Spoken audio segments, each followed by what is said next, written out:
del Así rol es, de la Virginia mujer y la Giordano. realidad de la mujer hoy. Sí. Exacto, Virginia Giordano, ¿cómo te va? Es economista de IDESA. Bueno, Virginia tiene todas las cifras, los últimos datos de cómo están posicionadas las mujeres hoy, ¿no? Lo traemos ya directamente al 2022. Bueno, y a Gaby, yo le digo Gaby porque es Gabriela Bertotti, que nos conocemos porque ella tiene mucha experiencia como licenciada en psicología en una institución, hoy una asociación civil que surgió del movimiento católico de familiar católico.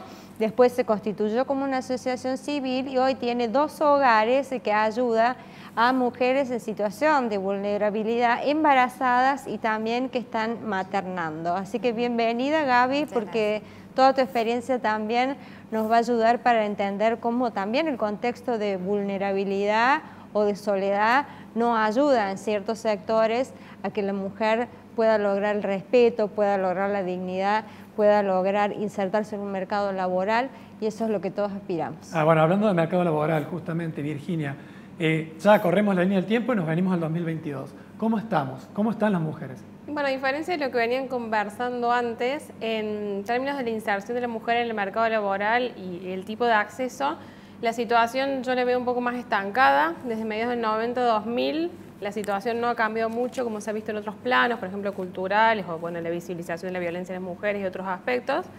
La situación viene bastante estancada, con algunas oscilaciones de acuerdo a la situación económica del país, pero desde mediados del 2000 existen brechas en el acceso al mercado laboral. Las mujeres participan menos que los hombres, hay una brecha de salarios también, y después algunas barreras de acceso que se pueden medir como, se llaman paredes de cristal y techos de cristal. En el caso del acceso, las mujeres participan menos que los hombres, mucho menos, el 56% de las mujeres busca trabajo versus el 70% de los hombres. Y en el caso de salarios, la brecha también es del 25-26%. 26% de diferencia, sobre todo en el trabajo informal, ¿no? Más que todo. En el trabajo informal esta brecha se acentúa aún un poquito más. Y el techo de cristal que vos decías es porque muchas mujeres no acceden a cargos importantes o jerárquicos. Es decir, las mujeres acceden menos al mercado laboral y una vez que acceden enfrentan más barreras que los hombres. Una de ellas son los techos de cristal, es decir, las posibilidades de las mujeres de ir creciendo en el mercado laboral y acceder a puestos jerárquicos. Del total de puestos de la economía, el 10% de los hombres tienen puestos de dirección o de jerarquía versus el 5% de las mujeres, o sea, la mitad. Y después hay otro tipo de barreras que se llaman pares de cristal, que son aquellos puestos de trabajo que tienden a encasillar a las mujeres en ciertos roles o estereotipos de género. Es decir, las mujeres dedicadas más a trabajos sociales, trabajos de cuidado, por ejemplo, lo que es enseñanza, trabajo doméstico, y en los hombres en los puestos de más de esfuerzo, de ingenio, por ejemplo, construcción, industria manufacturera y demás.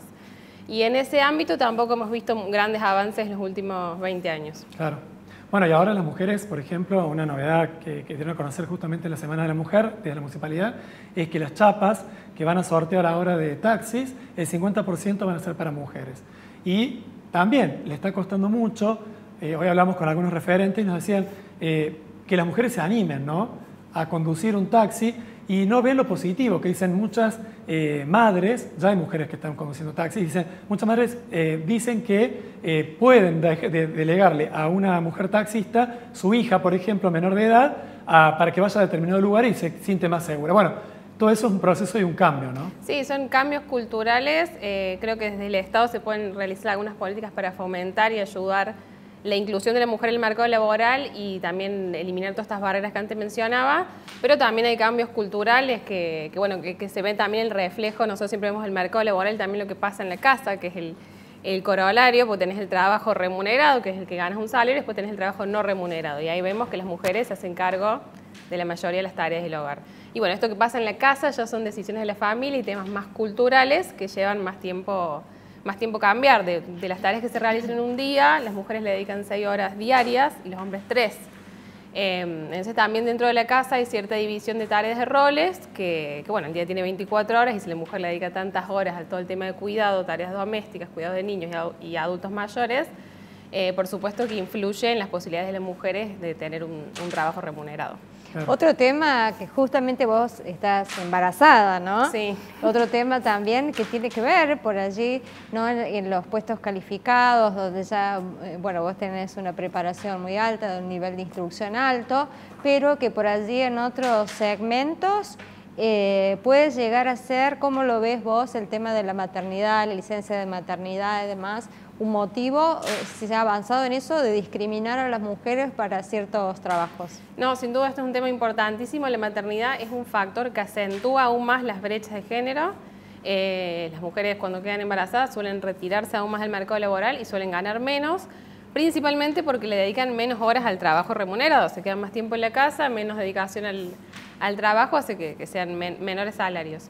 Este es un factor importantísimo y nosotros siempre los marcamos como una de las políticas que se podría impulsar del Estado porque ha sido medidas que han sido aplicadas en otros países que por ahí son el ideal que vemos, por ejemplo los países nórdicos o Japón, medidas que tiendan a fomentar o a brindar centros de asistencia de primer cuidado como guarderías y demás, han sido medidas exitosas en otros países para impulsar la inserción de la mujer en el mercado laboral, su permanencia y reducir las brechas de género antes mencionadas. La importancia de la inserción de la mujer en el mercado laboral, vos lo vivís constantemente, Gabriela, porque las mujeres que no tienen posibilidades económicas son las que muchas veces tienen que aguantar cosas que tal vez no quisieran para poder sostener los hijos, la familia, y vos recibís esos casos principalmente, ¿no? Sí, sí.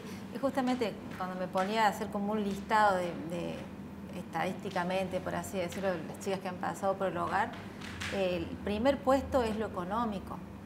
O sea, esto que dice ella, tal cual, ¿no?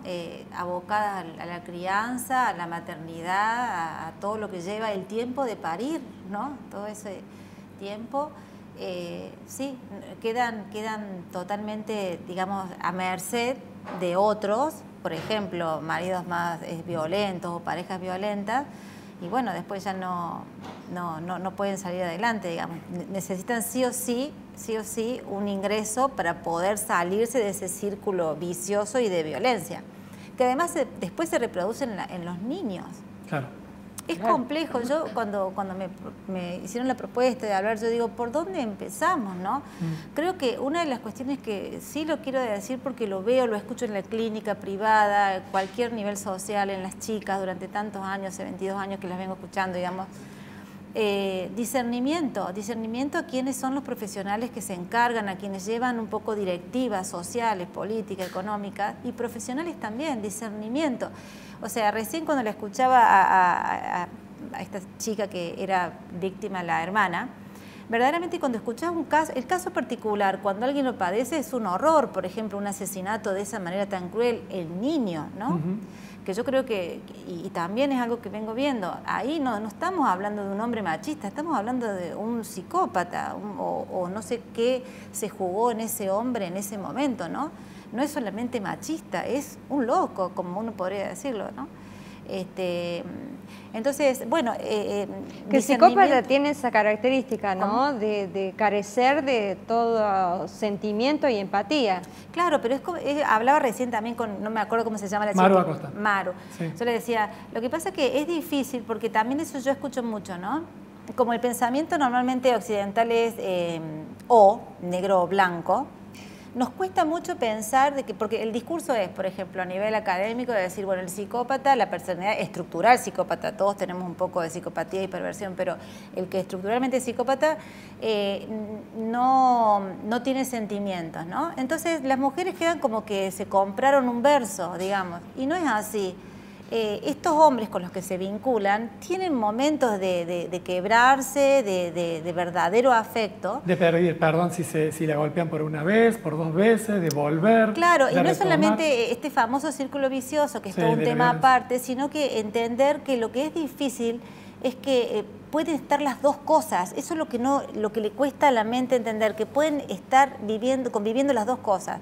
Un hombre que no puede controlarse en su violencia, lo que fuere, paralelo a un hombre que puede tener gestos amorosos y entonces se complejiza mucho. Cuando digo discernimiento es porque también pensaba que iba a abordarlo más desde un punto de vista psicoanalítico, y verdaderamente es caso por caso, a esto voy, ¿no? Me acuerdo que una mamá me decía, usted es la primera psicóloga que me escucha que yo también le pego a mi marido, porque no era escuchado en los círculos, porque estaba el discurso de la mujer víctima, ¿no?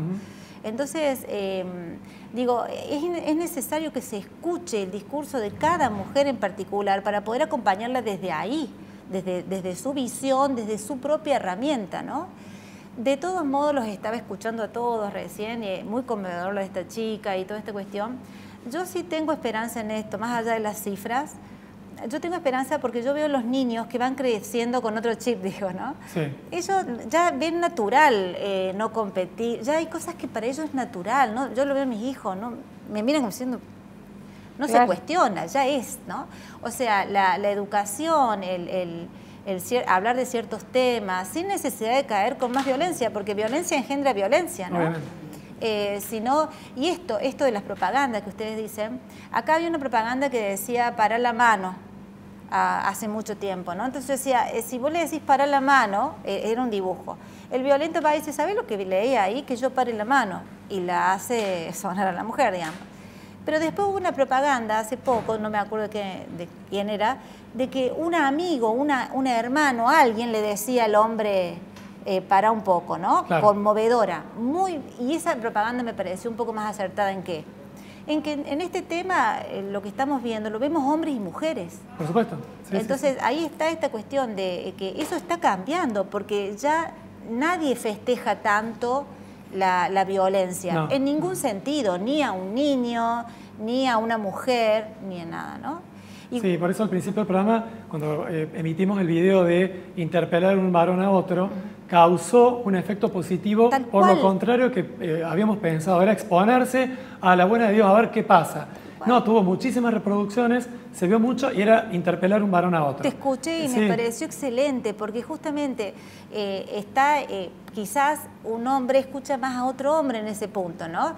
Y ya no se legitima tanto el maltrato. Entonces esas cuestiones que van circulando a nivel social, y bueno, van sembrando su camino para detener, por lo menos en ámbitos privados, ¿no? Claro. Eso me parece que...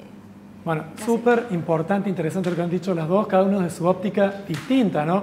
Más que ver con los números, que hacen falta conocerlos y saber cómo estamos parados como sociedad, y por otro lado también toda la problemática que es tan compleja.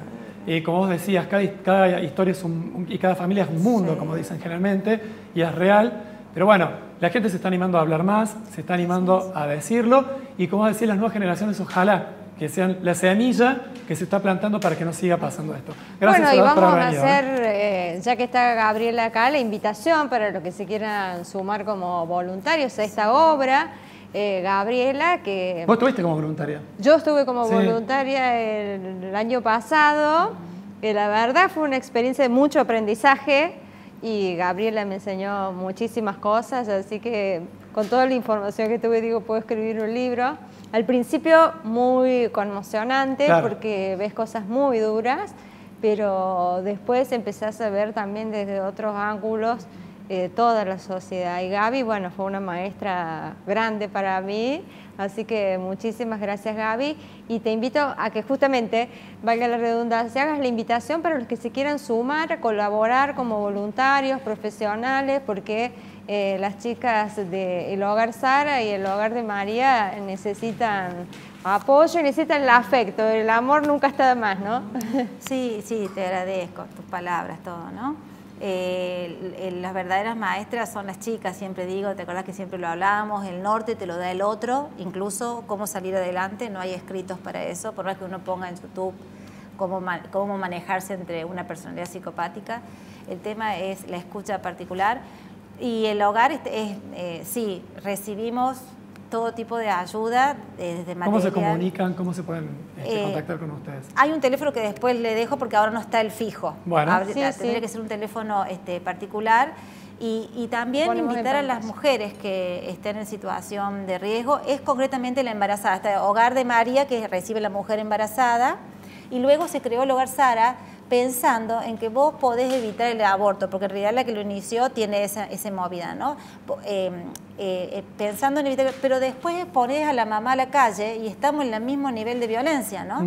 Entonces está el hogar Sara, que se prolonga, la mamá que ya tuvo el bebé después de los 6 meses, está en este hogar y para ayudarla a buscar trabajo y todo eso. Entonces todo lo que sea del orden de la encargada que quiera ir a colaborar todos los días o lo que fuere, viene más que bienvenido. Y la mamá que se sienta en situación de conflicto, embarazada o lo que fuere, que al menos nos consulte, por ahí podemos acompañar. Perfecto, felicitaciones por el trabajo, muchas gracias a las dos de nuevo.